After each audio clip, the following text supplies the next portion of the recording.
Now in this tutorial I have the individual tracks broken out into different parts, and they're all on different MIDI receive channels. I have the drums on one, I have a bass sound on two, I have a little ambient sound on three, and so forth.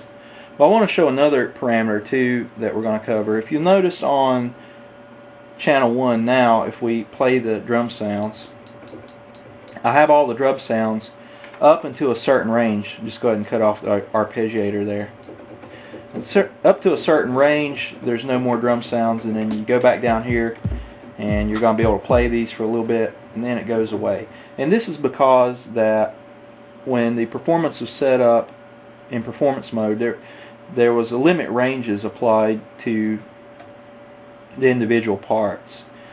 And this is sometimes helpful whenever you're in live performance. You're going to set up a split. You might have a bass on one section, or you might have a lead on another section. Many times that you're working in sequence mode, you're not really concerned with live performance. You're concerned with playability of while you're recording the notes into the sequencer. So what we're going to do here is we're going to go to mix mode, we're going to go to edit again, and now we're going to click on the voice function here under F1, and then we're going to go to the limit subfunction, which is SF3, and from here you can see that there's limit high and limit low. It's limit H and limit L for each one of the parts. And all I'm going to do is I'm just going to set the limit high to be the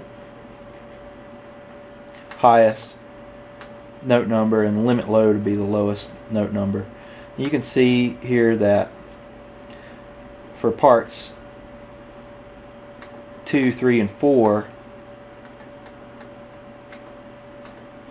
that those are pretty much set up other than part 2's limit low. So now we can go back into song mode, and if I'm on track 1, now I have the full range of the drums all the way up into the last key. So this is handy for whenever you want to record in another drum pattern or something from scratch other than what the arpeggio is playing, because you have the full range of the drum kit, or the voice that's assigned to track 1 rather, to play in your drum notes. Another thing I want to point out here is that when the arpeggio is turned on in sequence mode, you have full control of the arpeggios in real time. So now with any key that I press, I'll be able to switch arpeggios in real time by pressing these subfunction buttons. And this is good because you can record these switches in real time into the sequencer.